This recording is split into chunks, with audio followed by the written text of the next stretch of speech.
Is a New York Yankees versus Los Angeles Dodgers World Series good for MLB but bad for everyone else? We're talking about it right now in 30 seconds. Don't you go anywhere.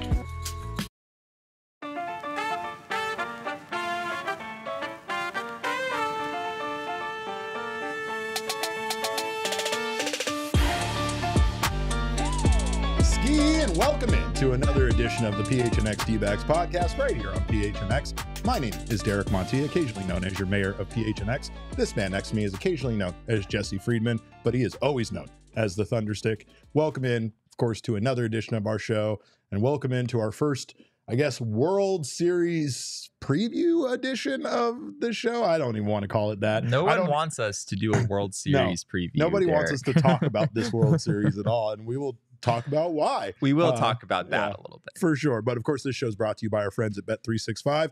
Go download the Bet365 app now. Use that code of PHNX365 when you sign up. Choose your offer and find out why it is never ordinary at Bet365. Also, drop a note to me on Twitter and let me know why I can't be happy, even though I won money on Bet365 and lost my free fantasy football game that I don't pay any money for. And yet that makes me more sad than I should be used to it by now. I've almost lost all my games, but that's a hot take for a different time. We need to talk about the hot takes on this World Series. Of course, we do. It is the worst possible timeline for many of us. It's the Los Angeles Dodgers representing the National League against the New York Yankees representing the American League. And now here we are. Not great at all, but it is what it is. And it is a World Series that in theory is going to be viewed quite a bit, right? It is going to have much better ratings than last year's World Series, but last year's World Series was more for real baseball fans. This one's a little different. Yeah, last year was for ball knowers, Derek, and this year is for, I don't know, everyone else, I guess. Wait, I don't know. I think we have the perfect way to put it, Jesse. Leah, our very own Leah Merrill, put it perfectly in a tweet. Here's what Leah had to say in regards to who this World Series is actually for.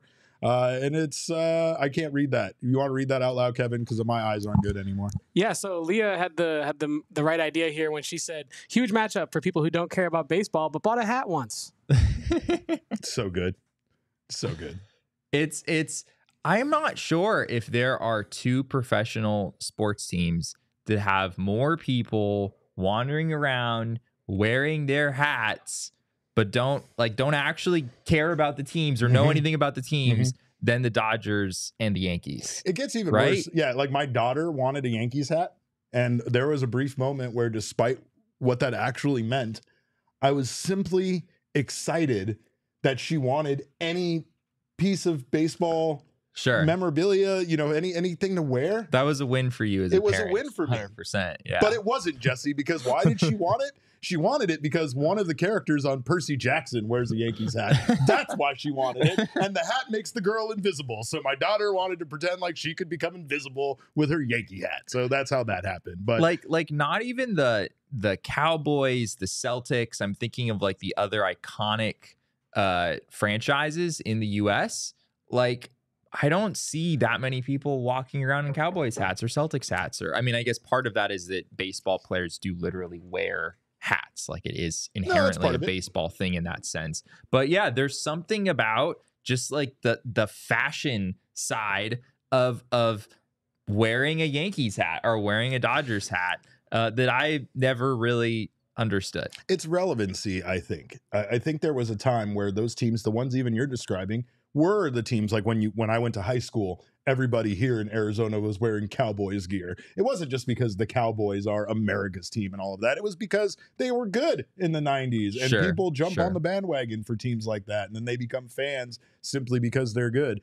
I think we don't see that as often anymore because we don't really have teams dominate a sport to where like people just jump on and become bandwagon fans. I guess the best comparison would maybe be the Kansas City Chiefs, where you see a lot of Kansas City Chiefs fans everywhere, and those people did not exist like 10 years ago, right? Like but you couldn't find one. No, you couldn't. No, absolutely not. You couldn't find a single one, right?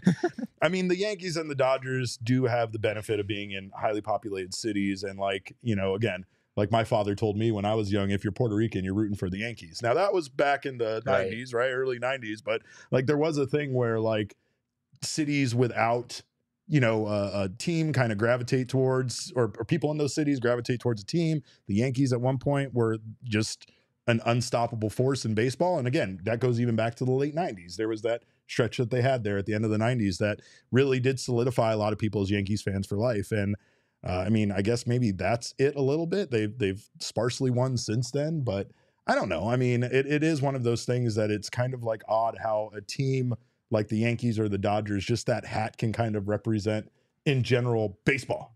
Like it's just a baseball hat, you know? And these are the two most storied franchises in Major League history, right? For the New York Yankees, this is the 41st time that they have gone to the World Series, which obviously the Yankees have been around for a while, but 41 appearances in the World Series is utterly ridiculous. Yeah. It is ridiculous. And the Dodgers stretch in the 40s would have made me not. If you're not a Yankees fan, you just stopped watching baseball for that stretch where they won like 8 out of 10 years or something ridiculous. It was absurd. And the Dodgers are this is not their 41st appearance in the World Series, but it is their 22nd. Mm-hmm. They are in second place behind the Yankees in terms of World Series appearances in their history. And this is the 12th time that the Yankees will be taking on the Dodgers, which I guess just sort of makes sense. If you have two teams that make it a whole bunch, they're going to wind up playing against each other. And as you see here with this graphic from our buddy Jay Kuda. Yeah, Kuda. We'll go with Kuda. We're not good names. This is remarkable to me. If you look at the more recent history between these two teams, they have been neck and neck to an insane level. Their last 2 games, each team has won 1. Their last 4 games, each team has won 2. Their last 6 games, each team has won 3. That's crazy. You can go all the way down to 20 games, and that pattern holds. Their last 20 games against each other, the Yankees and Dodgers have each won 10 games. That is true. For their last 30 games, they're split even at 15 and 15. 50 games, they're split at 25 and 25. 60 games, they're split at 30 and 30. That's nuts. I don't know how this is possible. But I do think, even though, you know, a lot of these, you know, games were played when these rosters looked pretty different than what they do now, I also think that with the current rosters that each of these teams actually have, that we are set for a very competitive, what I think is a very evenly matched World Series. And regardless of, you know, the payrolls and the, you know, these two just giants of the sport facing against each other, I know there's some people who are not happy about that, and understandably so. I do think it's going to be, the baseball itself, I think, is going to be pretty fun to watch. And honestly, at least it comes down, like, yeah, there's no underdog here. There's no team necessarily to root for that you feel like is lesser than the other team, which kind of makes that fun, right? I mean, this isn't like a scrappy Dodgers team. Like, this is the two biggest teams, or two biggest payrolls in baseball, essentially, going up against each other. And I mean, while a Subway Series might have been cool, Jesse, I mean, I feel like it would have been the same thing, but the Mets just had a different feel about them. I think a lot of people would have been behind the Mets in this series, and they would have had a chance to root for some sort of underdog, even though the Mets aren't that real, actual, scrappy, you know, mid spending underdog, right? They're right up there with those other two teams. The Mets led the league in spending this year. That's right. The Yankees were number 2. That's right. Yankees were number 2, Dodgers were number 3. And that's all because of that Ohtani contract. But, well, I think the Dodgers are technically, at least according to Spot Track, number 5. But yes, it's just because of the Ohtani contract being deferred as much as it is. And Teoscar Hernandez being deferred. There's some other guys that have deferrals as well. But yes, in terms of the baseball itself, I will maintain that I think this series will be very fun to watch. This is Aaron Judge and Juan Soto and Giancarlo Stanton, who apparently is back in his prime, against Shohei Ohtani, Mookie Betts, and Freddie Freeman. Tommy Edman. You forgot to throw Tommy Edman. Yeah, you're right. How dare you forget Shohei Ohtani, Tommy Edman, and Mookie Betts. Freddie Freeman is He was hurt. He's no longer in Yeah. the middle of the Dodgers lineup. Tommy Edman is the new cleanup guy. I think that in terms of the baseball itself, it's going to be a lot of fun. It's 5 former MVPs all facing against each other.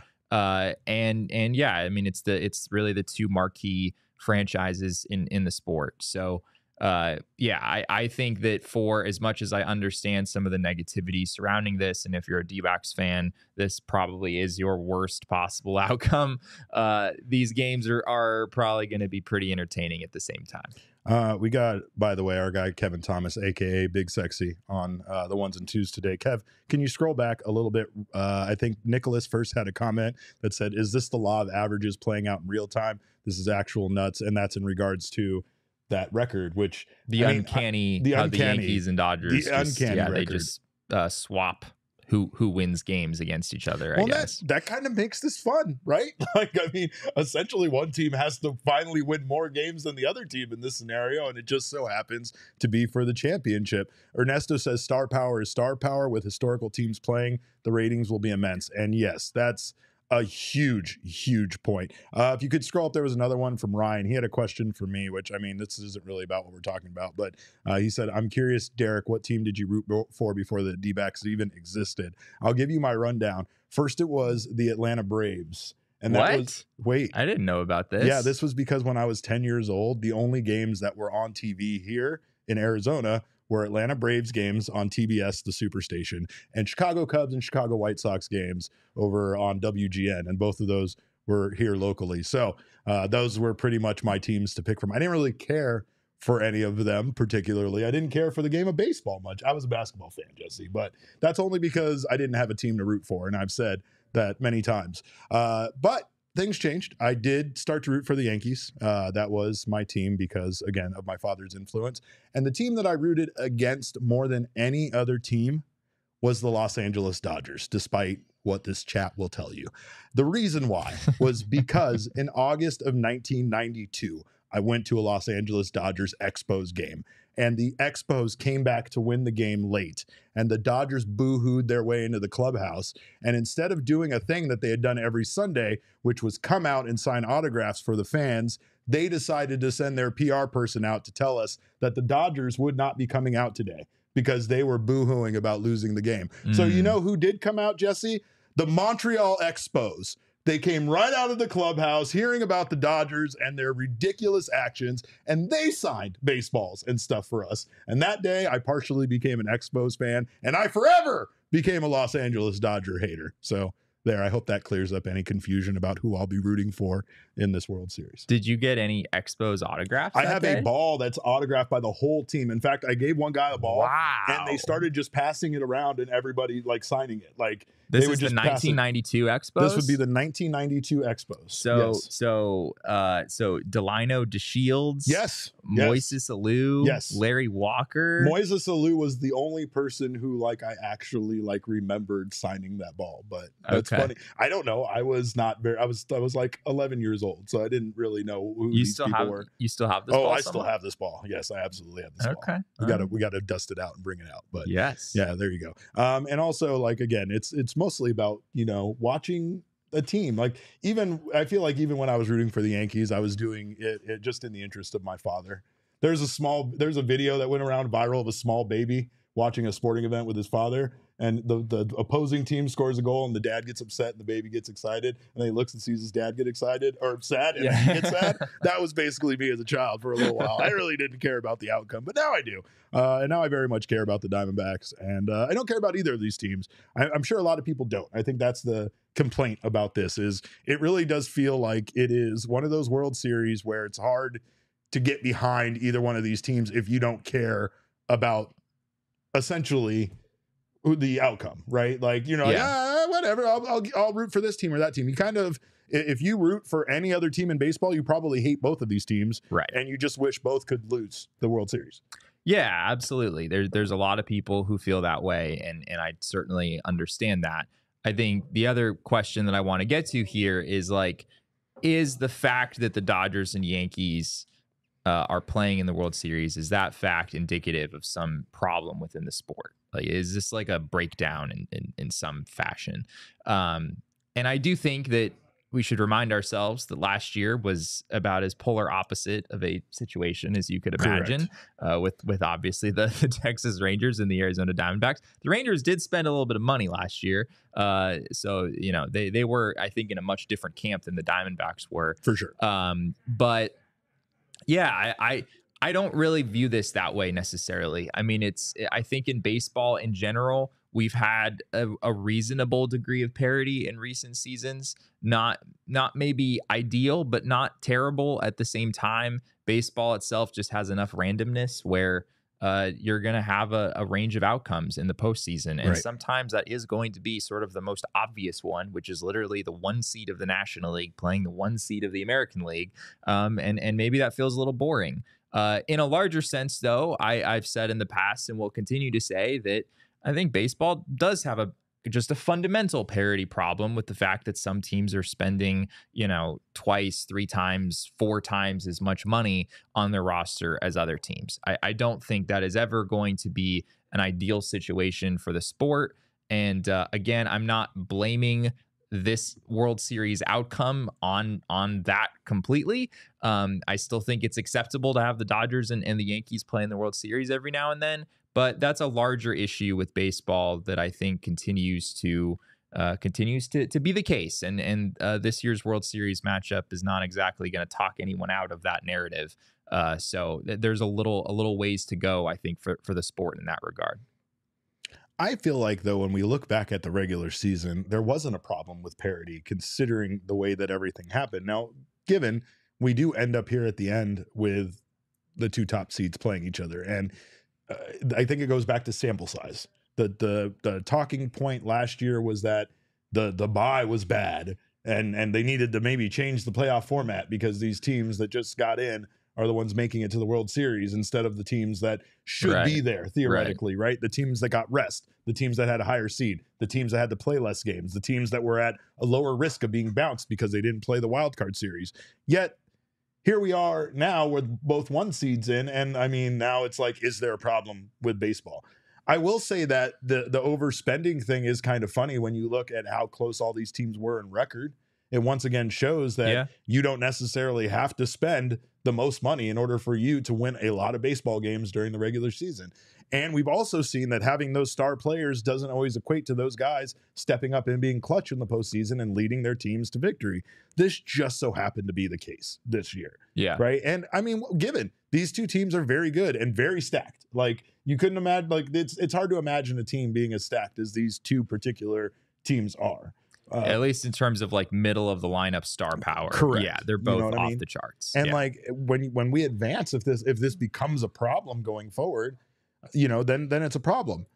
I think the spending thing in baseball is something we'll never fully understand. I think I saw a tweet that said the owner of the Guardians has a higher net worth than the owner of the New York Yankees, right? But the Guardians don't spend that money. I will say rich people get rich and stay rich by not spending their money. So that's not a surprise to me that a man that the higher worth is the guy that's spending less on the team. However, it doesn't mean that there isn't the resources there to spend on the team. Just like everybody believes about Ken Kendrick and the Arizona Diamondbacks.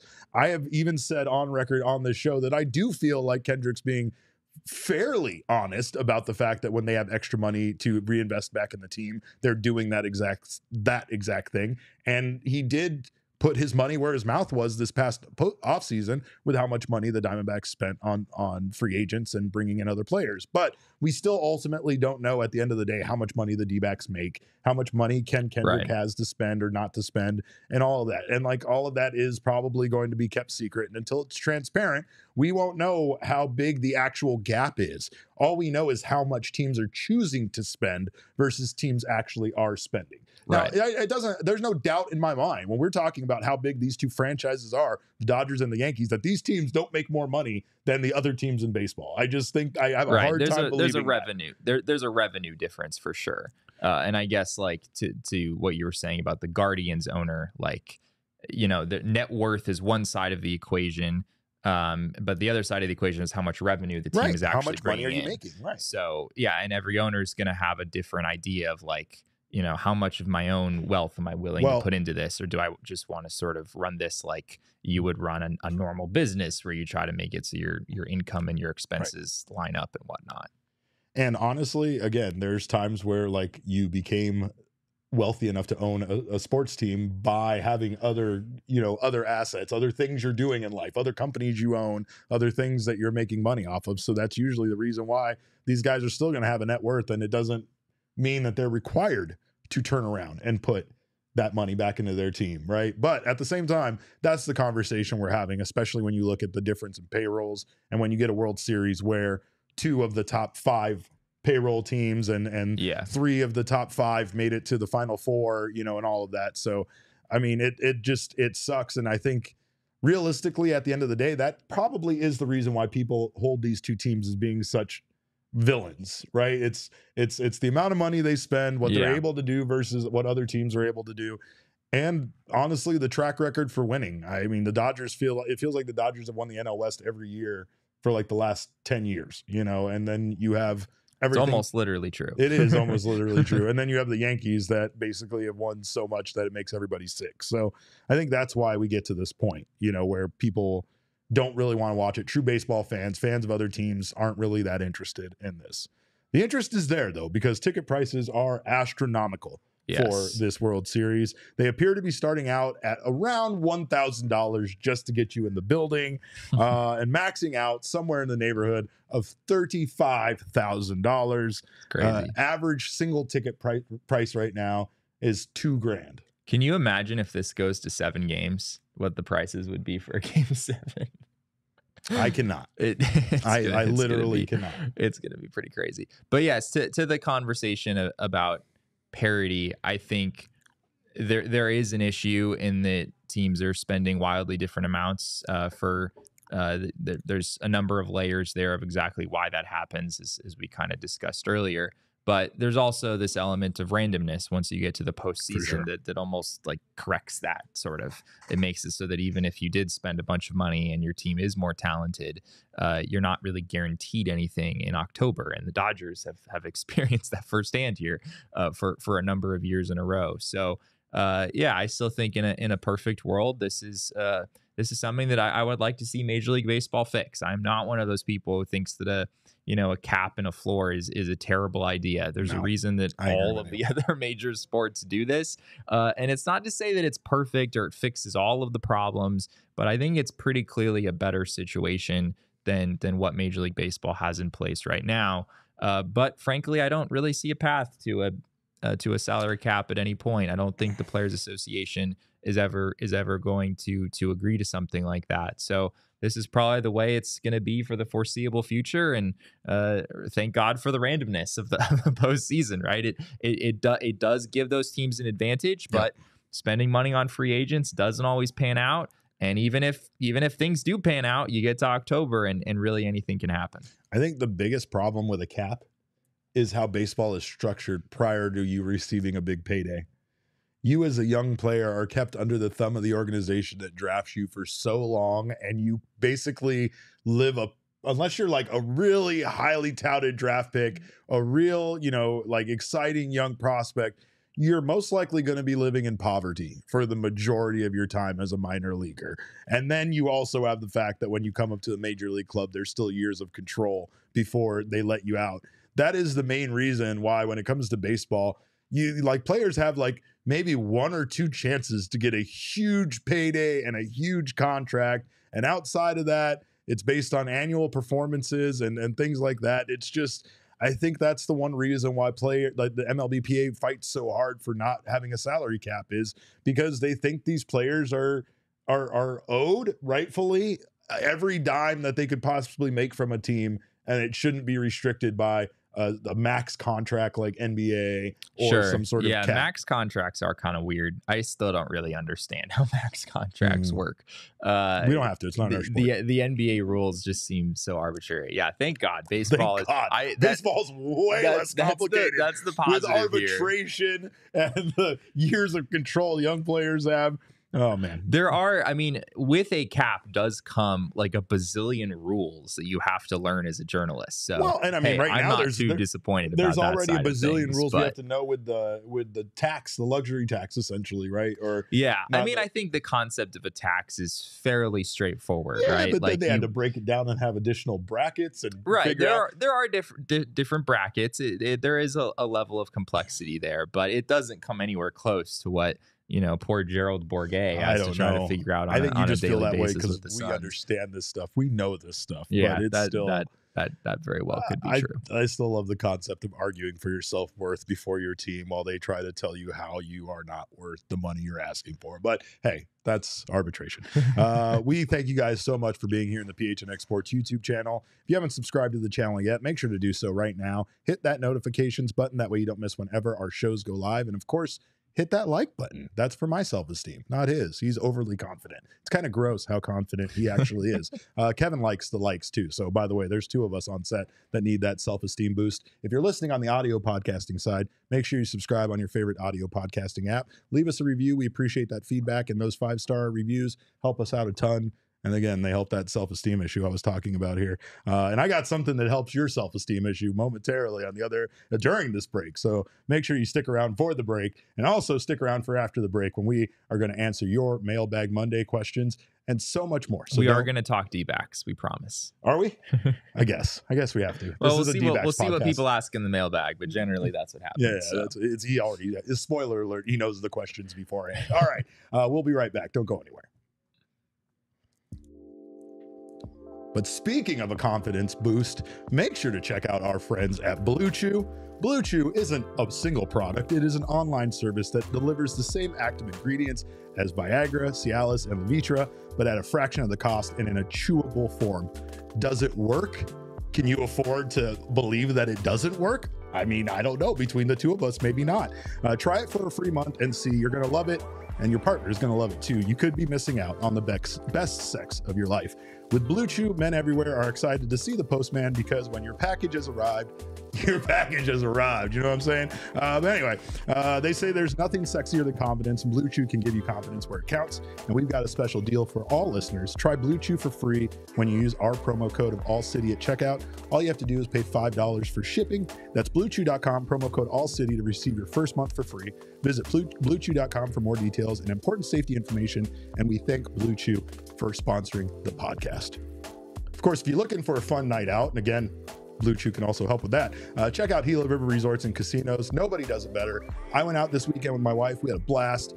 We played some penny slots, got down on the sports book. There's so much fun to be had out there at Gila River Resorts and Casinos. You can visit any one of their 4 locations to experience the best the Valley has to offer. You can go big and go home a winner. From upscale to approachable, they have all sorts of dining selections. And of course, it's a great place for a little staycation, whether it's a night out on the town or a weekend. Head to Gila River Resorts and Casinos and let them show you what Next Level is all about. We will be hosting our events there all year long, including Cardinals and Suns watch parties and more. So stay tuned for more information on how to come hang out with us. And more importantly, whether it's with us, with your friends, with your family, with your significant other, you do you at Gila River Resorts and Casinos. Visit playathila.com for more details. All right. Well, I do know it's World Series time, but we don't care about that around here, because this is a Diamondbacks podcast, as Jesse reminds me every single day when I try to put all sorts of other team information into the rundown. But of course, this hurts a little bit to say right now, but every year is our year on the PHNX D-backs podcast. Every month on this podcast, Hispanic Heritage Month. Every week on this show is Shark Week. Every day is Earth Day, because we recycle. But of course, on Monday, we go to the mailbag. Kev, let's go to the mailbag. My mailbox, always something interesting in my mailbox. I try to get to everything in my mailbox, and then once in a while, there's a letter that makes me go, wow, wow. My mailbox, always something interesting. All right. Fun, always fun in the mailbox. What do we got today for us, Kevin? All right, so our first mailbag question of the day is from Chris, who asked, why did the MLB decide to not have a World Series this year? They didn't even announce the winners of either championship series either. What is happening? It's almost like the mayoral race at PHNX. It just disappeared. It did. It did. just What happened, fizzled what out. happened to all those lovely political ads that we had every day? Dust. It's gone to dust. I don't know. I can understand a lot of people feeling this way. I think Just being ultimately, in denial.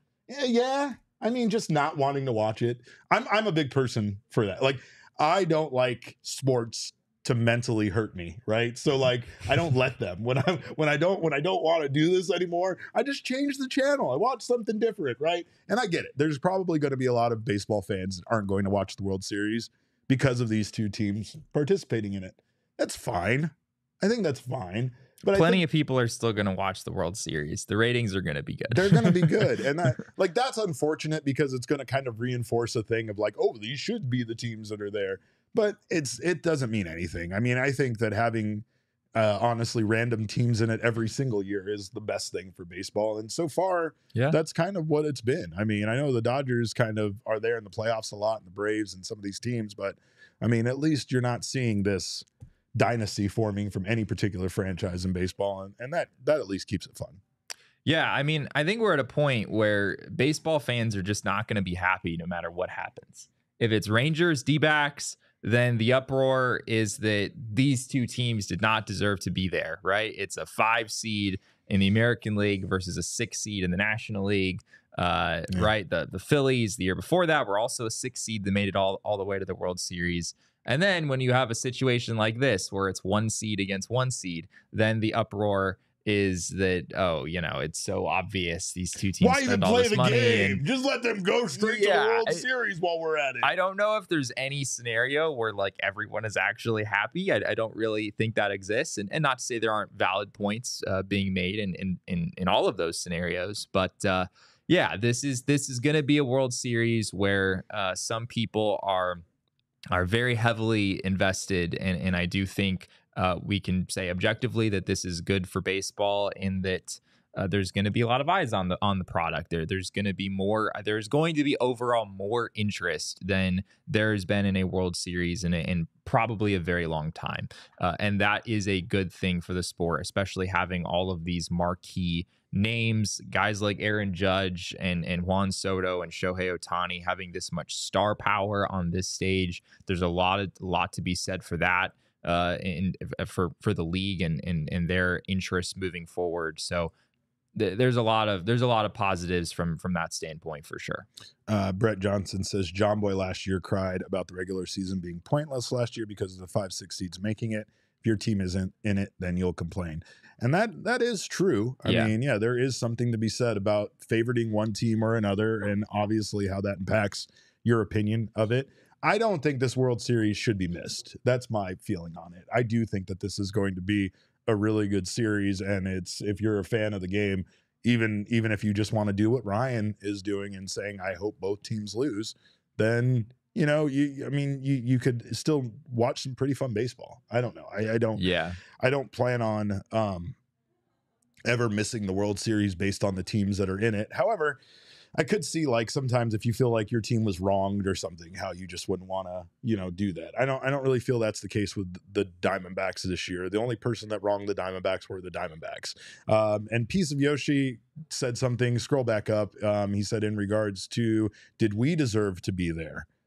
I don't know what he means by that, Jesse. Does he mean the Diamondbacks or the Mets? I don't know. Piece of Yoshi, he's hard to read. Yeah, he's really like half and half. And I mean, if he's talking about the Diamondbacks, right, which I'm sure he is, that's a fair question. Do the Diamondbacks deserve to back their way into the world or into the playoffs last year with 84 wins and then go on the run they did? Well, that's why the playoffs are fun, because anybody can really win. Yeah. You know? Yeah. And I mean, the Mets, even though they were also in that 6th seed of the National League, like they had 89 wins this year, which I think in general is just a a more respectable place to be. Like, we can all get on board with an 89 win team making a deep run into October. Shut up. You know that's how many the games the Diamondbacks won, and you know that makes me sick to my stomach right now just hearing it.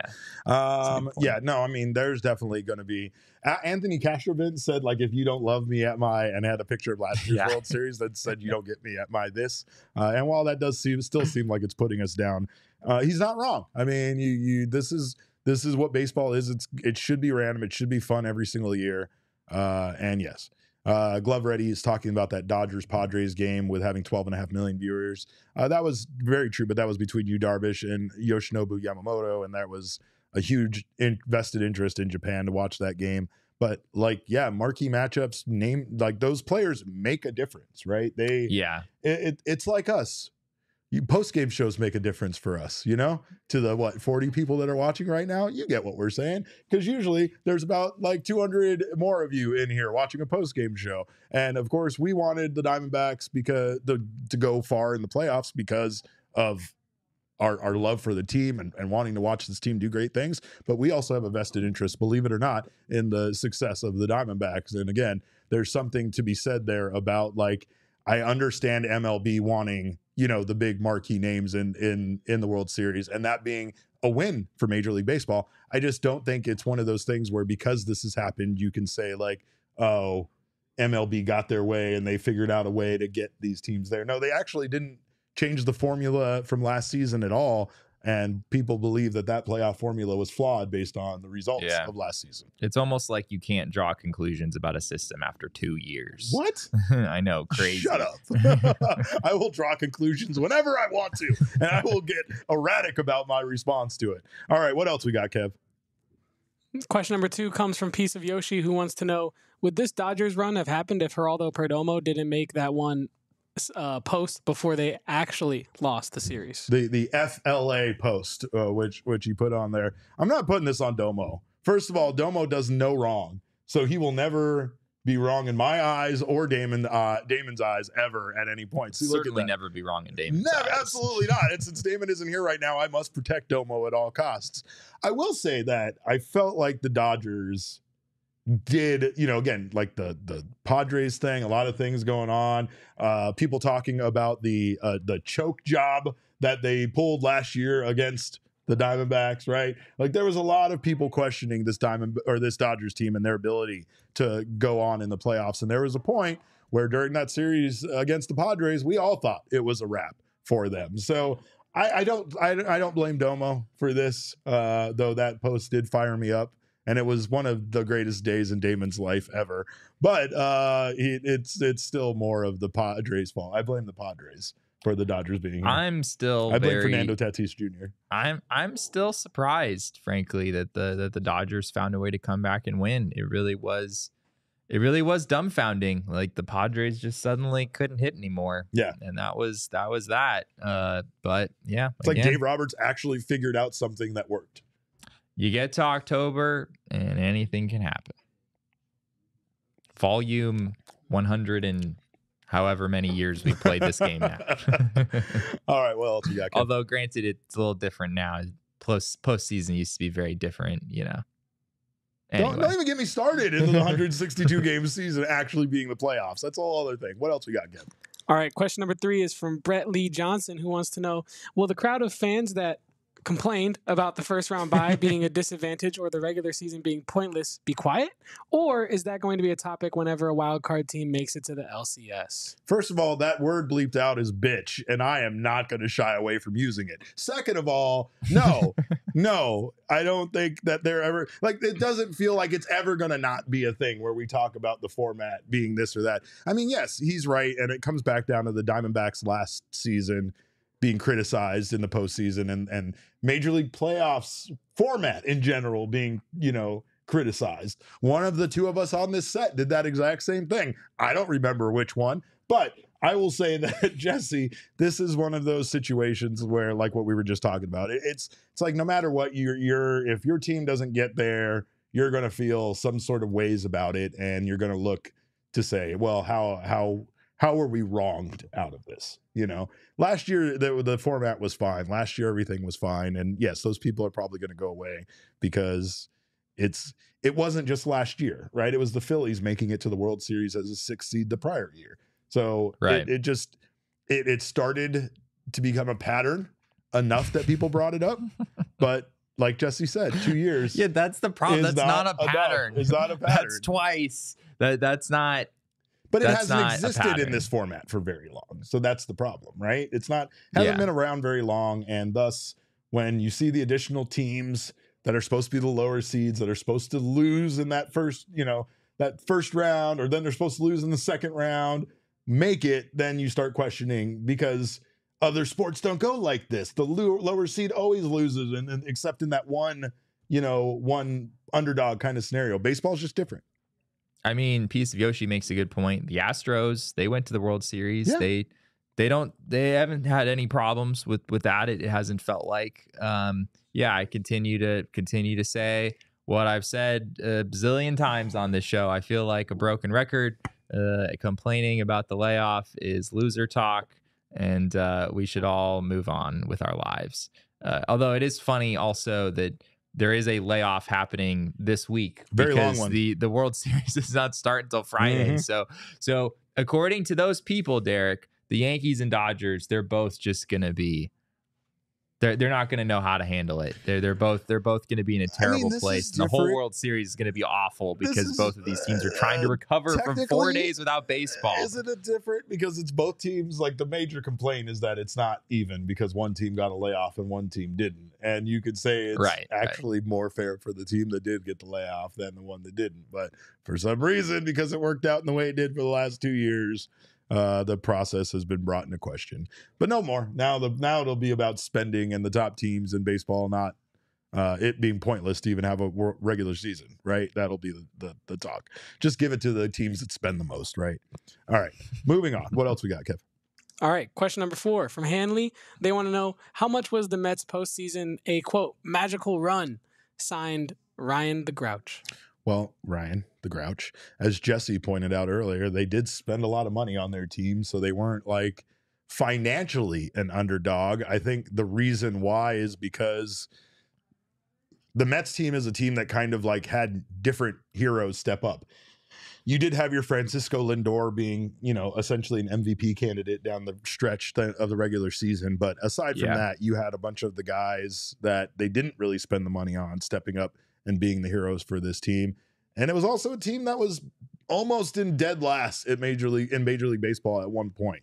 And not just the first week of baseball, a significant portion into the season. They were down there with the Marlins and the Rockies for the worst teams in the National League. So I think you do have to believe that this was a bit of a magical run, even though it didn't end with the desired result.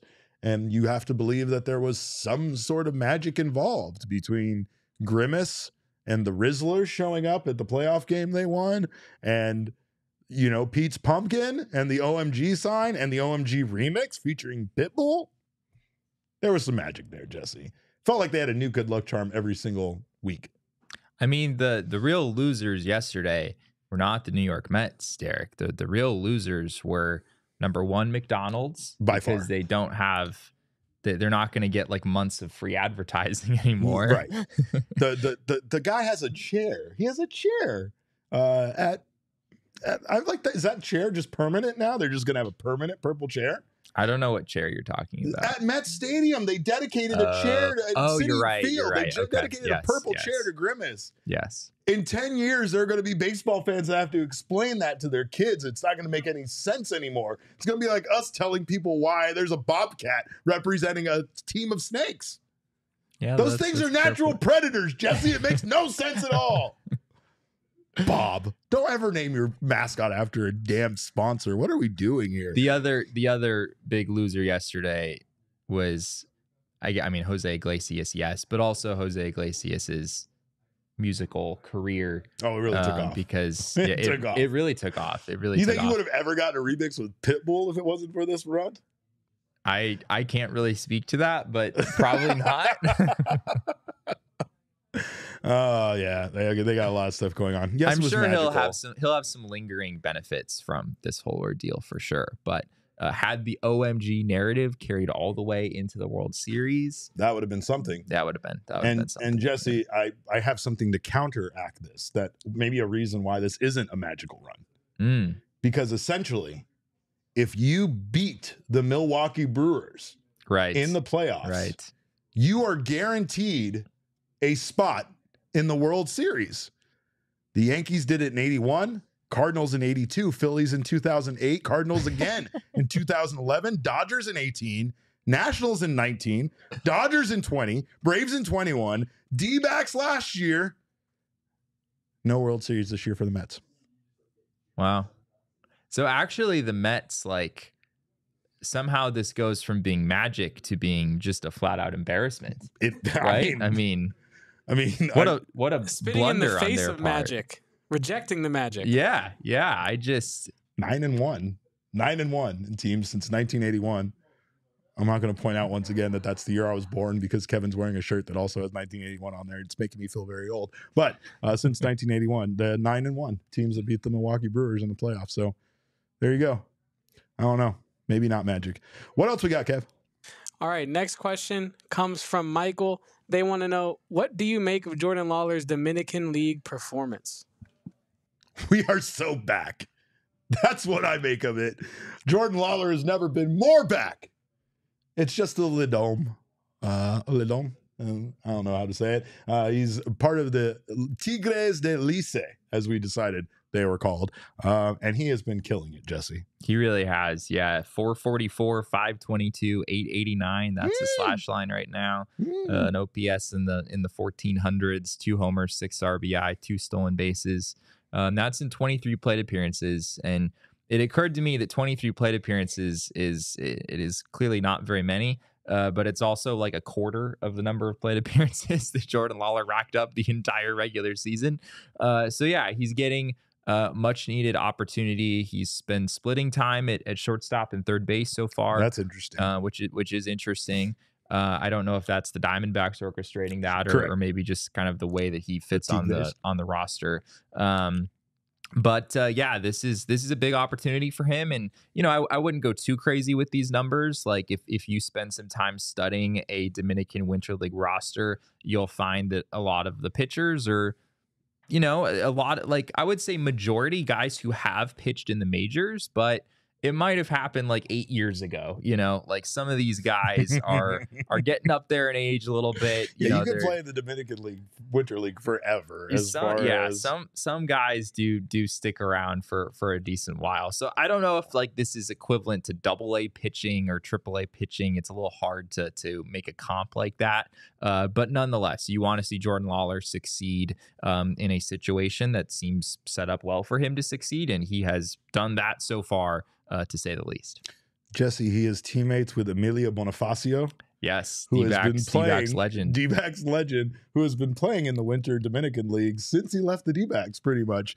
Since 2006, he's been playing for the Tigres de Lice there in Dominican Republic. Yeah, no, I mean, this is... I think that's what's so much fun about that particular league. I know that, like, I think the Cespedes Family Barbecue Boys cover it extensively because of that. Like the fact that you can have like guys that have no business still playing the game, literally playing with some of the top rookies in baseball right now, and everybody in between.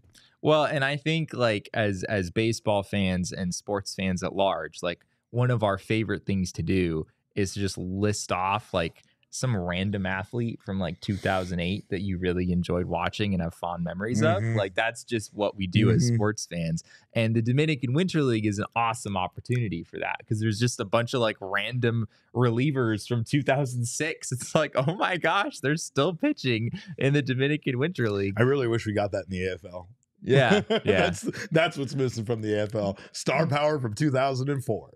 Yeah, you're right. They should do like a combination of like some veterans who are like totally washed veterans with some of the prospects. It'd be a lot of fun. As far as Jordan Lawler's teammates are concerned, you mentioned Emilio Bonifacio, which I think is quite fun. People probably remember Bonifacio coming up with the D-backs and debuting with them. And nobody remembers that. Guys my age remember that. I remember that. I remember watching Emilio Bonifacio back in the day. And a couple of other names people might be familiar with. Dowell Lugo is also on Jordan Lawler's team. Let's go. Lugo was a fairly well-regarded D-backs prospect about 8-9 years ago, and was actually the centerpiece of the JD Martinez trade. Centerpiece of what the Tigers got, not the centerpiece of the trade overall. And the Tigers, not the Tigres. Correct. Thank you for making that. that distinction. So yeah, like the main piece that the D-backs traded to the Tigers for JD Martinez in 2017, that player is playing with Jordan Lawler in the Dominican Winter League. Another former D-backs prospect, I'm not sure if people are going to be super familiar with this name, but Liover Peguero. He was a main piece in the Starling Marte trade when the Diamondbacks acquired Starling Marte from the Pirates entering the 2020 season. Peguero was a very highly regarded prospect with the D-backs and continues to be a pretty interesting young player. He's gotten a little bit of big league experience now with the Pirates, hasn't really put up great numbers. He's still only 23 years old, so maybe we see more from him down the road. But yeah, I thought that was kind of a funny connection with those two guys playing with who is right now certainly the best Diamondbacks prospect. While we don't expect Lawler to continue to slash 444, 522, 889, I will continue to monitor how he's doing down there, because of course I don't want to act like Jordan Lawler has been forgotten, but I felt like there was some excitement around him coming up. Yeah. He did come up. It wasn't spectacular. It didn't blow you away. And then he kind of went back down to the minor leagues. And I'm not going to say people forgot about him. I know a lot of Diamondbacks fans are talking about him. They're very excited to see him. But, I mean, with the current situation the Diamondbacks have going on financially, Jordan Lawler being a potential star is huge for this team. Yeah. You know what I mean? Yeah, it really is. It really is. Going into 2025, Lawler is definitely going to be one of the biggest X factors for this team. I mean, you could see a scenario where, maybe he spends most of the year in AAA and is still kind of trying to figure some things out, or, God forbid he gets hurt again and struggles with that. Or you could also see a scenario where Jordan Lawler is with the Diamondbacks on opening day, or if not on opening day, soon thereafter, and blossoms as a star level everyday player. Like I'm not expecting that outcome, but the range of outcomes there is very wide, because Jordan Lawler is one of the best prospects in all of baseball. My prediction is not only will he be called up, but his locker will be right next to Gino Suarez is in the clubhouse, and Gino will be his Yoda, riding in a little backpack, hitting him with a reed and making sure that he learns everything in baseball next season as much as possible. So looking forward to that. Of course, I'm also looking forward to getting back to some of more of your Mailbag Monday questions on the other side of this break, including some of our favorite childhood memories of the MLB postseason. So make sure you don't go anywhere. Of course, I'm rocking this stash right now. I also got this sick Branded Bills hat on right now for the state of Arizona, and you can elevate your brand with Branded Bills, the perfect headwear and apparel company. Whether you're looking to just buy some new fashionable hats or you're looking to get some custom gear made for your brand, check out everything Branded Bills has to offer. Branded Bills has you covered with the best custom headwear. You can start your order and their dedicated team will help you create the exact custom apparel you need, or you can check out their amazing selection over at brandedbills.com right now.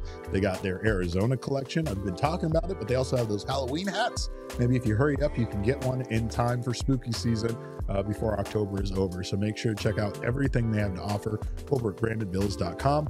You can head to brandedbills.com and use that code of PHNX for 20% off your first order. Branded Bills is a local company from right here in Mesa, Arizona. So it always feels great to support a local company, as well as that shipping should not take too long to get to you. So check out everything Branded Bills has to offer. And again, thank them for this beautiful Arizona hat I get to wear. Speaking of Arizona, it is that sports time of the year around here. Even though baseball's going away, we got football, we got basketball, we have college sports, we have all sorts of things going on. So make sure to check out Game Time, and you can save big with Game Time. Save up to 60% off on last minute deals. You can also check out their new feature called Game Time Picks that makes getting tickets for your favorite events even easier. Game Time Picks filters out the fluff to only show you the incredible deals on great seats, so you don't have to waste your time searching through thousands of tickets. You can also check out a panoramic view from your seat on the Game Time app, which, as Jesse will tell you, is very aesthetically pleasing, a very beautiful app. You can also know exactly what your view is going to look like. It's very handy when it comes to those obstructed view seats to see exactly what is obstructing your view. Pro tip. Most of the time, it's not very much, so make sure to check those out because they're cheaper, right? And all the tickets over at Game Time are cheaper, so take the guesswork out of buying tickets with Game Time. Download the Game Time app, create an account, and use code PHNX for $20 off your first purchase. Terms apply. Again, create an account and redeem code PHNX for $20 off. Download Game Time today. Jesse, what time is it? It is game time. See, that's the most you're going to get out of them. That's good. Is that disappointing? No. I mean, it's like the bark, right? It's like people want us to bark more. I think the amount of barking we do is fairly appropriate. And honestly, I don't know if Damon deserves more effort, right? No, I mean, not at this point, no. Right? No. I mean, come on. He doesn't even show up for work here on PHNX Diamondbacks anymore. Oh, what's going on? All right, now we're going to throw it to Kevin, who's doing Damon's job. Kevin, what do we got in the mailbag? All right, next question comes from Tim. Tim wants to know that aside from 2001, can you guys rank the top 5 Diamondback seasons? Aside from 2001. So aside from the best. But aside from the best. Well, I think, I know Jesse wanted to do this separately. So, Jesse, I will allow you to go first on your particular list. Okay. So I think we're probably going to agree that number 1 is last year. Regular season had some lows, to say the least. D-backs only wound up winning 84 games, but you finished the year in the World Series. Correct. That's number 1.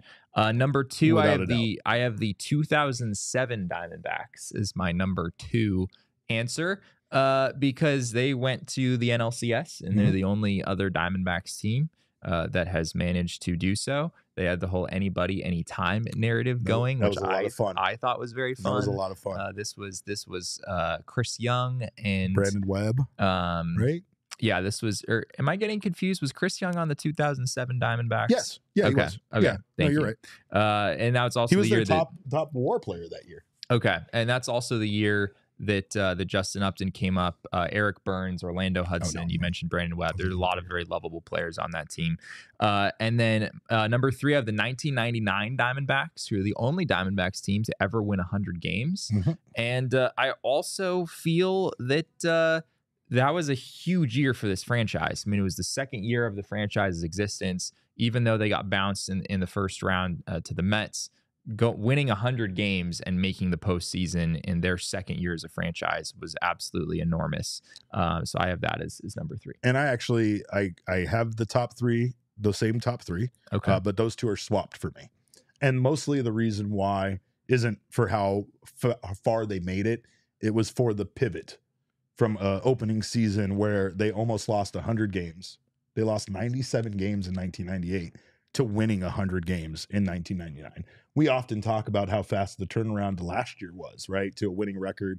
No, 2 years. They went from one of the worst seasons in baseball to making it to the World Series. But that pivot was incredible. And I think that that's what solidified a lot of people as actual Diamondbacks fans. I've talked about it on the show quite a bit, but there was a mindset change with the ownership group. There was an immediate pivot from the first season to the second season when they saw the regression in season ticket holders that dropped off because they knew that, or not that they knew, Jerry Colangelo knew, and they finally started listening to him, that this particular town was not going to be interested in going to a baseball park to hang out with their families and have picnics and just enjoy the vibes. This town wanted a winner. This town wanted a team that wasn't going to just kind of meddle in mediocrity like our other sports teams did for so long here. I mean, the Cardinals coming to the Valley left a bad taste in a lot of people's mouths in regards to like getting this franchise and then having them just kind of suck for a long time, right? So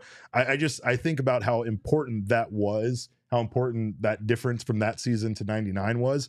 And I mean, obviously, you know what they ended up doing 2 years later, you know, but like it was just a pivotal moment in establishing this franchise in this city, you know? Yeah, it really was huge. Those could probably go in either order for me. Number 4, I have the 2017 D-backs because Archie Bradley triple and wild card game. Do I need to say any more? It's the most electric moment I've ever experienced in my entire life. It was that was that and seeing The Rock at WrestleMania. Those 2 moments. There you go. Yeah. I also think that was one of the most one of the best Diamondbacks teams ever. looking back at the pitching staff that 2017 team had, I mean, it was really, really good. Even looking at like their run differential, I believe the only team with a better run differential was the 1999 team that won 100 games, as I mentioned earlier.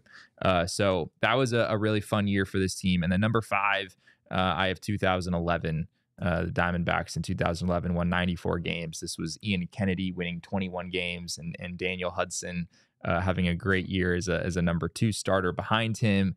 Paul Goldschmidt debuted that season, which was obviously a pretty big development for this franchise. So yeah, that's my number 5. Is that the Ryan Braun loss? It is. It is. But they did, at least they showed some life that year in the postseason. They lost the first 2 games in Milwaukee, but then they came back to Arizona and won both games. Yeah. And then they went back to Milwaukee and it was a very closely contested game. They essentially got smoked in every other loss in the playoffs outside of that, right? Like they either lost 3, they got swept, or they only won 1 game in the season. That was the only one I remember really being competitive. But yeah, I mean, that's it. I agree with you. I don't. Yeah, you're really not wrong. Like last year's D-backs, they lost 4 games to 1 in the World Series. 2007 D-backs got swept in the NLCS by the Rockies. 1999 D-backs, they lost 3 games to 1 to the Mets. God, that Rockies, that year, I remember 2007 being one of those years where everything was going our way. Everything was clicking. The team was so good. But then the Rockies just became this unstoppable force. And like, even as crazy as it is to even talk about a Rockies team making it to the World Series, like it was even crazier to watch it happen and just, match up with them and have Troy Tulowitzki and that team just destroy you. But anyway, that's, I think, my list. Like, aside from swapping those first 2 picks, my list was identical. And for all the same reasons. I have moments, I think, that, I think of certain seasons and they kind of stick with me a little bit more than other seasons. I've had a lot of fun covering this team. When I look at this list, Jesse, I have almost been covering this team for half of the seasons that they've existed, which makes me like basically want to shrivel up and die right here live on this program right now, just due to age. But it's funny how like you can still have some favorite moments, like we had a lot of fun with Wellington Castillo on this team. We had a lot of fun with just some of the different incarnations of this team as the years have gone on. But I think that's probably it. That's probably our order. This exercise was basically a matter of picking which postseason year to leave out. How are you gonna? Because they've only made the postseason 7 times, and we were told to omit 2001. So you basically had to leave one postseason year out, and we both left out 2002. Where the Diamondbacks won 98 games. They made the playoffs, but then they got swept by the Cardinals in the first round. And that sort of just feels like if you have to pick one, that would be the year to leave out. If you want to talk about feeling disappointed, it's coming off of winning a World Series, winning more baseball games, just like they did this year, and then getting absolutely trampled by a St. Louis Cardinals team. Yeah, Randy Johnson, he kind of got shelled in game 1 of that series. I was looking back at the box score today. It was pretty weird, but I guess, I mean, it's not like he wasn't a 42-year-old man at that point, I believe. I don't remember how old he was, but he was. I don't think he was he 42 in 2002? Jesse, I'm fairly certain that when Randy Johnson. He was 30. That was his age 38 season. 38 season. Which is still, to be fair, on the older side for sure. Shut up. But he won the Cy Young that year anyway. So it wasn't like Randy Johnson was washed by 2002. No. He was at the top of his game and was just had a clunker. Basically 40 years old.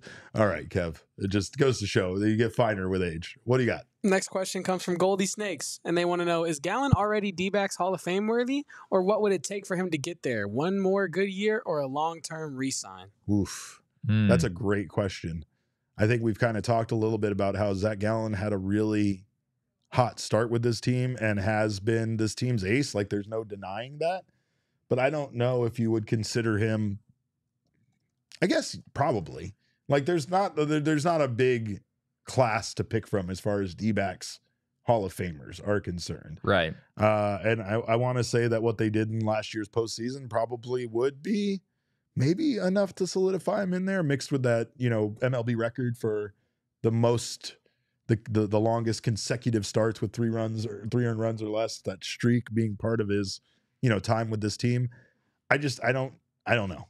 I don't know if Zach Gallen right now, if Zach Gallen wasn't a part of this team, let's say going forward from this point on, if you would really think of him as being one of the greatest players in team history. I mean, the franchise is young enough that I think he probably is one of the best pitchers in franchise history. The D-backs have actually had a number of really good starters over the course of their existence, but Zach Gallen is one of them. I mean, he's been the ace of this staff basically ever since he was acquired back in 2019. Would he be on your pitching Mount Rushmore for the Diamondbacks?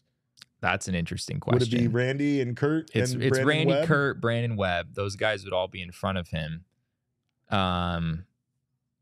That's tough. I have to think about that. I really can't think of a fourth one that I would make a much better case for than him. Yeah, so there's Greinke, there's Dan Herron, I guess, would maybe be in the conversation. I mean, we could talk about pitchers that pitched for this team that had a legendary career, but I guess more of like about what they did for this team while they were here. Right. Patrick Corbin's a damn fine pitcher, and he did lead that Nationals team to a World Series, but he didn't do it as a part of this team. Yeah, I don't think that Corbin would be in there. I'm looking at the Baseball Reference WAR leaderboard for the D-backs all time, and it's actually really interesting. Zach Greinke is currently at not currently. He is going to stay at 18.6 Baseball Reference WAR for his D-backs career. Zach Gallen is at 18.4. So they're 0.2 away from each other. Gallen is going to pass Greinke this season. Yeah. So, yeah, I guess according to that, then Gallen is your number 4 guy. Is that just the WAR in their time as a Diamondback? Right. Okay. Right. All right. Yeah. Greinke's career WAR is way higher than that, which is why he has a shot to be a Hall of Famer. But yeah, in terms of what they did for the D-backs, it's very, very similar as of right now. So I guess the answer is yes. At least right now. Yeah, I mean, that could change in 50 years, but right now, I would say Zach Gallen is a Diamondbacks Hall of Famer. I just don't know, because so far it's just Gonzo and RJ, right? Like, we don't know kind of what their criteria are for this, where they're drawing the line here. Of course, it's those guys. Yeah, that was the correct place to start. I think if you're we can a all legend, agree on that. you're probably going to end up in there, right? Like if you're like a Mark Grace and a Matt Williams might end up in there, right? Like all the 2001 guys, it feels like every they single kind of one have to put in there. But yeah, I don't know. I definitely think that Gallen will have a case, especially if he were to re-sign with the Diamondbacks. Then at that point you're looking at a 13-year tenure in Arizona potentially. I certainly think he would get in at that point. But if he does leave in free agency next offseason, then it's a pretty interesting question. All right, what else we got there, Kev? Next question comes from Sean McNally, who wants to know what does the future hold for Chase Field? Did Jake... center field. Oh, center field. Sorry. Yeah, my bad. Wrong abbreviation there. Well, we don't know what the future holds for Chase Field either. That's we don't want both to answer questions that apply, question. but the one here is what does the future hold for center field? Did Jake do enough offensively to convince you it should stay his spot? Regardless, what does the future hold for Alec? I feel like he has never shown any positive consistency offensively. Sorry. Yeah, I mean, in regards to Alec, that's the biggest problem with Alec. There's no doubt about Alec being an elite defender in center field, and if his bat was decent, average, he would be up there as the everyday center field. That's pretty much the idea there. I don't give up on Alec Thomas. I believe very, very strongly in Alec Thomas. I think that there could be a situation where the Diamondbacks trade one of these guys. I mean, that's not out of the question. No. I just don't know if now wouldn't be the time, because I feel like Thomas's value is probably fairly low considering what you believe the true potential in him as a center fielder is. I wouldn't be surprised to see things next year very similar to what we saw this year.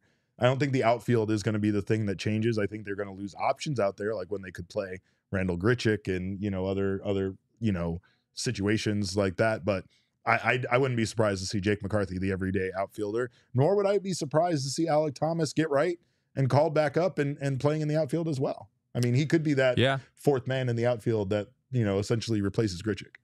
Right. Yeah. I think you're going to go into spring training, maybe kind of starting where you left off, where Jake McCarthy maybe has the upper hand there, given the season that he just had.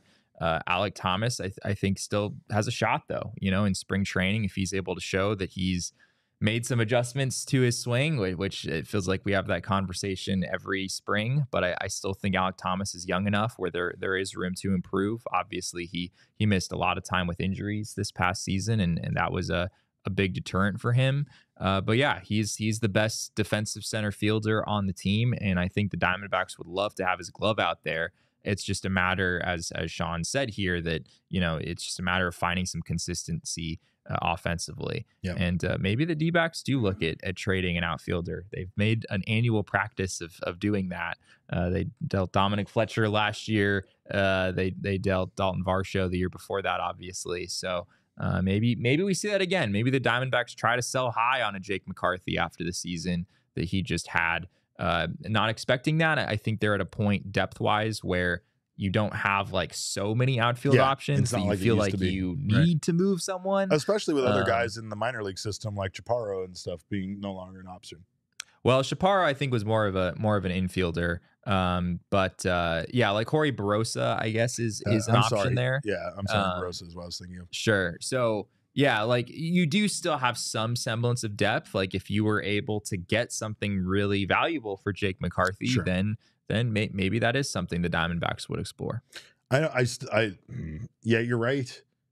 Because if of those two guys, Jake's value is actually, obviously much higher, especially considering some of the things he did at times last year than Alek. So maybe that could be it. I just, again, it seems crazy to trade away the player that's playing well for you right now, right? Yeah, it would be a risk to trade Jake McCarthy because then, you pretty much would be counting on Alek Thomas being close to an everyday player for you, and there are some questions there for sure. All right, one more question. What do we got here, Kev? Last but certainly not least, we have a question from Travis Moore. Travis wants to know, what is your favorite moment from watching baseball during your childhood? I was 8 years old during that 2001 World Series. I was in love with baseball and the D-backs, and my dad is a Yankees fan. Watching Gonzo bloop that ball over the infield is the best sports moment of my life. I imagine so, and it's got to be made even sweeter by that moment of sharing it with your dad. I think, honestly, a lot of my baseball moments as a kid, unfortunately, because I didn't have the Diamondbacks in my life, are kind of centered around moments like I described earlier. That Expos moment probably was one of my favorite moments of watching baseball, just because of the turnaround, and like it was kind of something weird out of like a movie, like seeing fans, all kind of sad and dejected, turn around and like get ready to start walking up the stands, only to have the entire Expos team come out in like suits and ties and stuff, because they were getting ready to travel and go back to I imagine Montreal. So they all just came out and did something cool for us.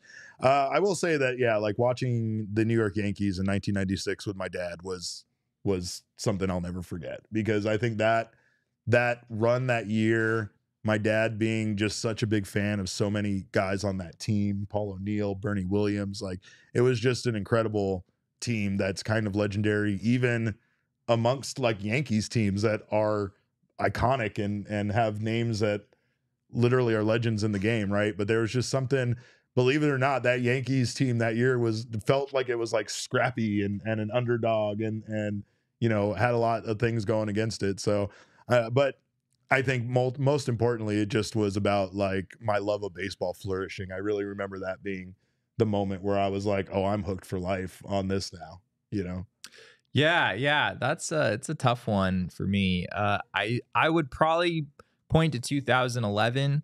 I was away at college in 2017. Probably still would have considered myself a fan of the team at the time, but I was not exactly dialed into things, and I did attend one of the D-backs Dodgers games in 2017, but all of those games were pretty miserable from the D-backs standpoint, and I wound up watching the D-backs get eliminated. So that was not great. But in 2011, the NLDS didn't go great for the D-backs then either. But I was at Game 3 with my family and have fond memories of that. Paul Goldschmidt hit a grand slam in that game, and that felt like kind of the ushering in of the Paul Goldschmidt era of Diamondbacks baseball.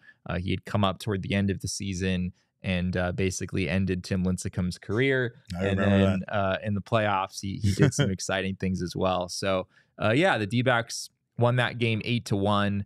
And they had life in the NLDS. Of course, they wound up forcing a Game 5 in that series. It didn't go their way, but yeah, that's my fondest memory of watching a postseason game in person.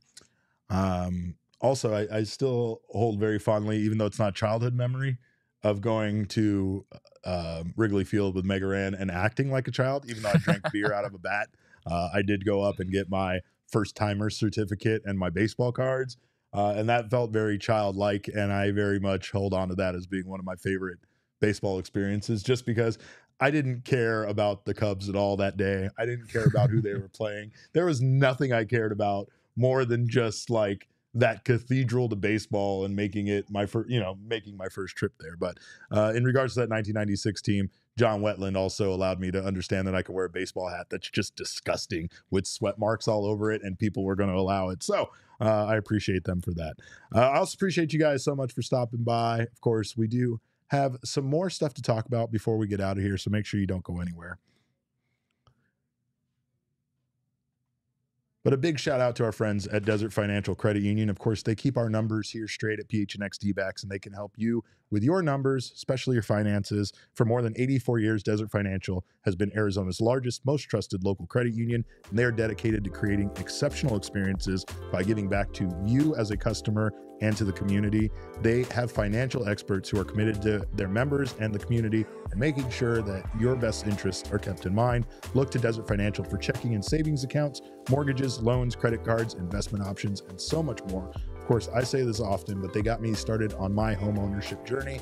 Hopefully they can get you started as well. Join a credit union that is committed to giving back to the community and sharing success with their members. When you open a free checking account online right now, you can get $200 in bonuses. Get started by visiting desertfinancial.com/200 today. And of course, more importantly than all of this stuff, even this show, we just want to hang out with you guys. We thank you so much for being here in the PHNX Sports YouTube channel. And we would love to see you guys out at so many of our events that we're going to be having this fall. It's beautiful outside, so we'll be doing some outdoor events, including the All-City Desert Duel Golf Tournament. That is coming up on November 2nd at the Raven. Our friends from CHGO, who I love dearly, will be in town as the Cards host the Chicago Bears. So that means it's Greg Bragg season, Jesse. Let's go. We're going to have some fun. We're going to get drunk. Diehards from both markets will be in attendance. We got tee times from 8:15 a.m. to 10:45 a.m. So make sure to join us out there for that. There's going to be all sorts of wonderful things. You get a cart, you get lunch at the turn, you get a goodie bag. So check out tickets over at gophnx.com/events. You can also join us for our trivia night at Chicken and Pickle in Glendale. That's on November 7th at 6:30 p.m. We'll have all sorts of wonderful prizes for you guys out there. You can register your team of up to 4 people for free. And of course, PHNX and Chicken and Pickle prizes for the top teams. And I will be your MC. So join us for all that fun. Of course, we do appreciate you guys being here once again so much for our show today. We will be back tomorrow with another 1 p.m. show. Make sure to join us then. You can follow us on Twitter. In the meantime, I am at Cap_Caveman with a K. This maniac next to me is at Jesse N. Friedman. Of course, Kev on the ones and twos is at Kev Tom Wrights. Again, figure it out on your own. I'm not here to tell you how to spell things. Of course, our show is at PHNX_D-backs, but all roads do lead to at PHNX_sports on Twitter, Instagram, and Facebook. We thank you for stopping by. We appreciate your time. We'll see you tomorrow. Hope you have a wonderful evening. And remember, kids, baseball is fun, but it's so much more fun when there are 2 teams in the World Series you actually want to watch. We all silly like the mayor.